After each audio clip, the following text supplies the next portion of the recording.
धाकड़ खबर, बेखौफसुमा बेबाक अंदाज।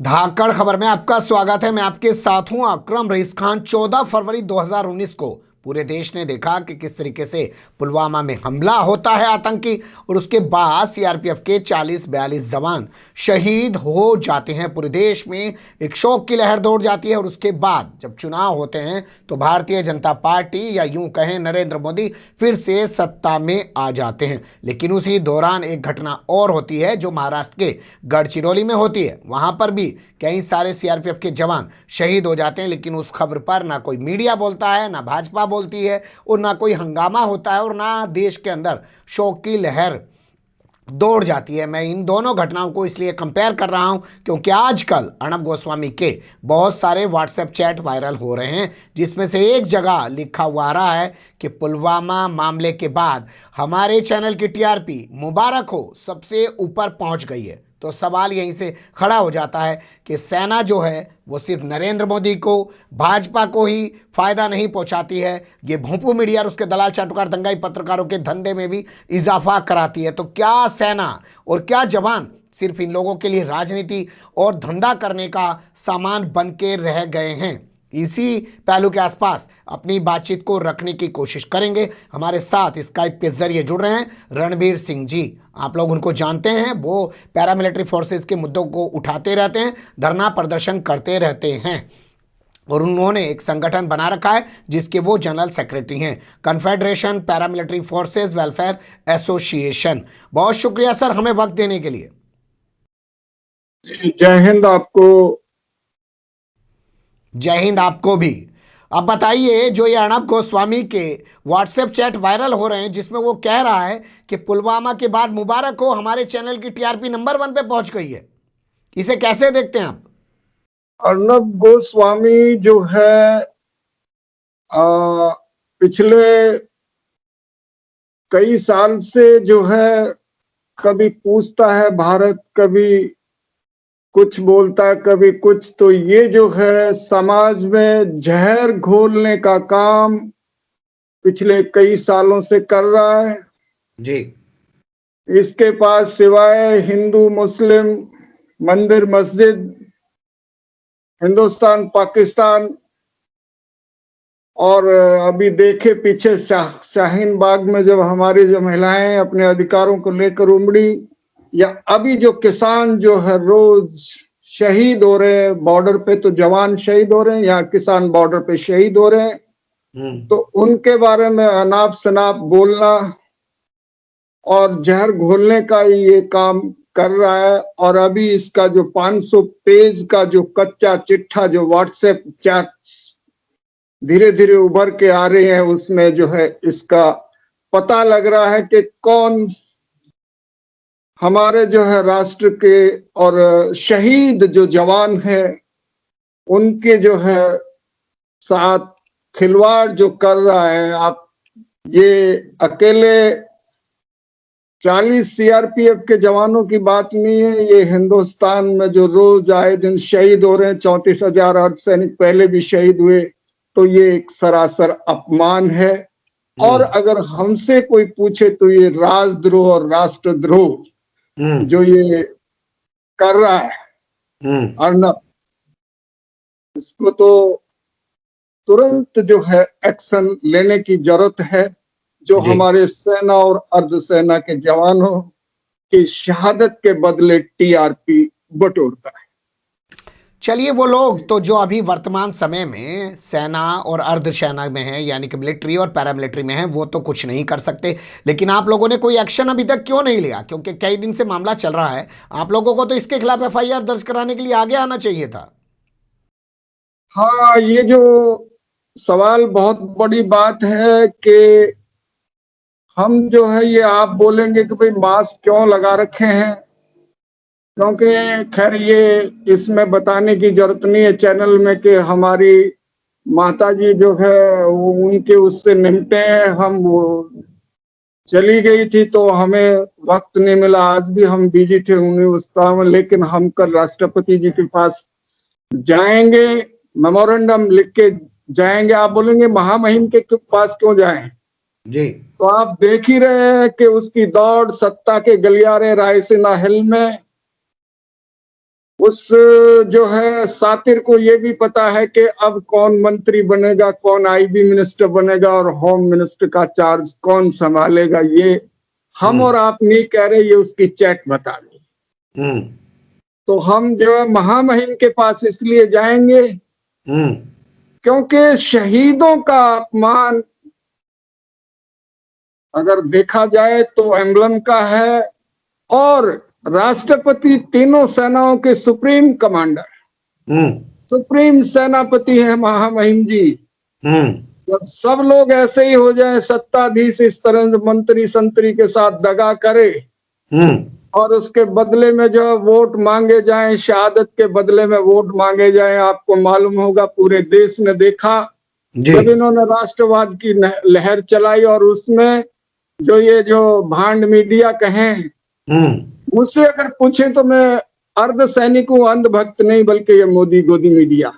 क्योंकि अभी जो बातचीत, और ये तो एक सीआर निकला है, अभी तो बहुत सारे लोग निकलेंगे, बहुत सारे लोग निकलेंगे। तो हम महामहिम के पास कल ज्ञापन सौंपेंगे कि इस आदमी को अब एनआईए क्या कर रहा है, तो इसको जो है, इसको बहुत कड़ी सजा मिले, क्योंकि इसने राजद्रोह राष्ट्रद्रोह ये खुद कर रहा है।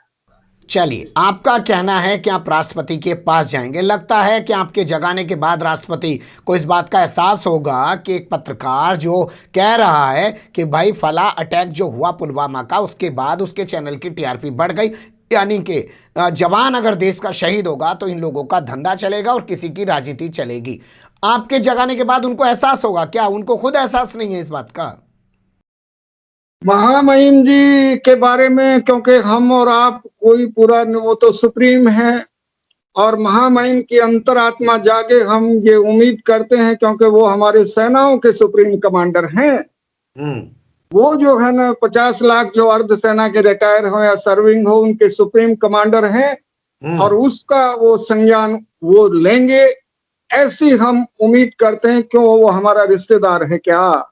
वो किसका है? टीआरपी कौन अपने ही पैसे की वो बढ़ा रहा है? इतना सारा बड़ा साम्राज्य उसने बना लिया, उसकी दौड़ हम बराबर फिर कह रहे हैं कि सत्ता के गलियारों में उसकी जो है बड़ी बड़ी जो है ना पहुंच थी, किसको कहाँ बैठाना है, किसको लगाना है, ये इसमें भी उसकी जो अभी जो चीजें निकल के आ रही है धीरे। आप लोग सीधे सीधे उसके खिलाफ एफआईआर थाने में क्यों नहीं दर्ज कराते हैं? आप लोग क्यों नहीं कहते हैं कि उसके चैट कह रहे हैं कि वो सेना का अपमान कर रहा है, शहीदों का अपमान कर रहा है, और शहीदों की मौत पर वो अपना धंधा चमका रहा है, अपना कारोबार आगे बढ़ा रहा है? सीधे एफआईआर क्यों नहीं दर्ज करते हैं उसके खिलाफ?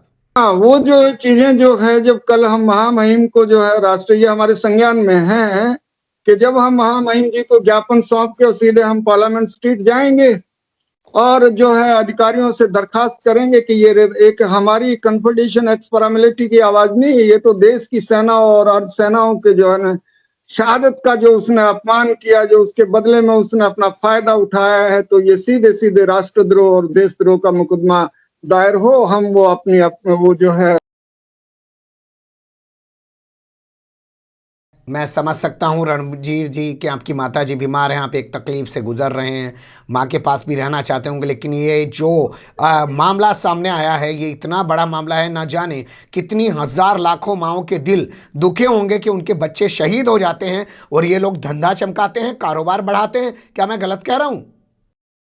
बिल्कुल। और ये जो है पिछले कई साल से हम देख रहे हैं। आप ये बताइएगा कि माननीय गृह मंत्री अभी बीएसएफ का डे था, उसमें नहीं जा पाए कि भाई इलेक्शन में चल रहा है, कभी जो है, और हमारी कई परेडें हुई जिसमें जो है माननीय मंत्री जी नहीं आए, तो अब बंगाल में इलेक्शन है, पीछे यूपी का बहाना बनाया गया, और हम बराबर लोग शहीद हो रहे हैं, हमारी सुनने वाला कोई नहीं।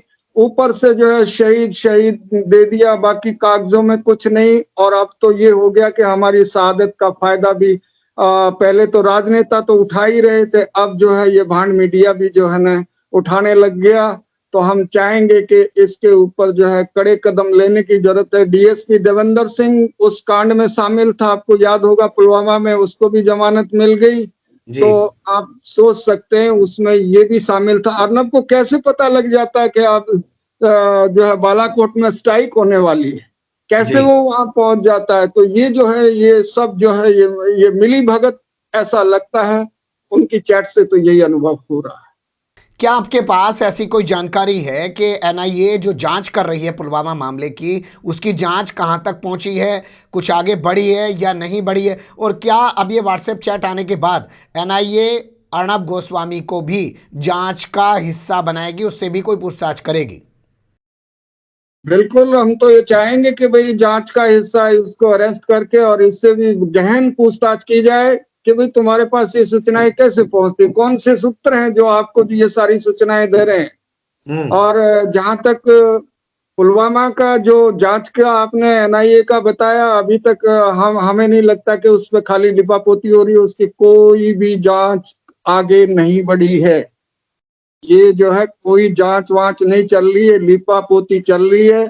अभी ये मुद्दा फिर उभर के आया, देखें कि अर्नब के साथ ये लोग सलूट मारते हैं या उसको अरेस्ट करके जो है ना उसको जो है उसके ऊपर मुकदमा दायर कर। वो तो प्राइम टाइम शो कर रहा है अपने चैनल पे बैठ के और कह रहा है कि बगल का जो देश है पाकिस्तान, उसके जो प्रधानमंत्री हैं इमरान खान, वो मेरे चैनल का नाम ले रहे हैं, मेरे नाम का जिक्र कर रहे हैं। मैं तो बहुत बड़ा आदमी बन गया हूं, मेरी खबरों का जिक्र सिर्फ भारत ही नहीं पाकिस्तान में भी हो रहा है, और मेरी टीआरपी सिर्फ भारत में ही नहीं पाकिस्तान में भी बढ़ रही। वो तो ये इस तरीके से प्रेजेंट कर रहा है खबरों को। हाँ, तो ये उसको शय मिल रही है ना, पीछे से शय मिल रही है कि भाई तुम अब इस तरह से बोलो। शय मिल रही है सत्ताधीशों की। आप देख रहे हैं कि किसी आदमी ने अभी तक किसी ने कोई बयान नहीं दिया, किसी टीवी वाले जो भांड मीडिया उन्होंने नहीं चलाया। तो ये जो है सब जो है ये मिली भगत के कारण हो रहा है, जो वो इस तरह की बात। अब इसमें पाकिस्तान कहाँ से आ गया, तो ये आप समझ सकते हैं। वो चाइना का क्यों नहीं नाम ले रहा, जिन्होंने हमारे इतने बड़े भूभाग को जो है ना कवर कर लिया। आज वहां कोई बोलने वाला नहीं है कि भाई जो है ये चाइना जिनके साथ माननीय प्रधानमंत्री जी झूला झूले थे, उनका कोई जिक्र नहीं कर रहा। क्यों नहीं उनके ऊपर एयर स्ट्राइक की, एक गंभीर सवाल है। तो ये पाकिस्तान के नाम पे जो है इस तरह का जो ये राग, ये तो बराबर अलापता, ये इसकी फितरत में है। और बहुत ही मतलब चालबाज आदमी है, शातिर, जो शहादत के बदले अगर वो टीआरपी बढ़ाए, पैसे बटोरे, इससे बड़ा देश के लिए दुर्भाग्य और क्या हो सकता है। और सरकार जो है राष्ट्रवाद के नाम पे और जो है लहर फैलाने की लोगों में कोशिश करती है। जहर फैलाने की बहुत सारे आपने देखे होंगे नेता और राजनेता जो ये काम कर रहे हैं। तो ये एक हम इसकी सेना और अर्धसेना के जवान और लाखों परिवार जो है इसको जो घोर विरोध कर। चलिए, आप इसका विरोध कर रहे हैं और आप कह रहे हैं कि राष्ट्रपति के पास जाएंगे और फिर बाद में आप पार्लियामेंट्री स्ट्रीट कोतवाली भी जाएंगे, थाने भी जाएंगे, वहाँ एफआईआर दर्ज कराएंगे। देखेंगे इन दोनों मूवमेंट के दौरान क्या क्या घटा। आपसे जुड़कर उन चीज़ों पर गौर करने की कोशिश करेंगे। आपने वक्त दिया, बहुत शुक्रिया। बने रहेगा धाकड़ खबर के साथ। फिर ऐसे ही किसी सुलगते हुए या उलझते मुद्दे लेकर हम आपके सामने होंगे हाजिर। फिलहाल अभी हमें दें इजाज़त।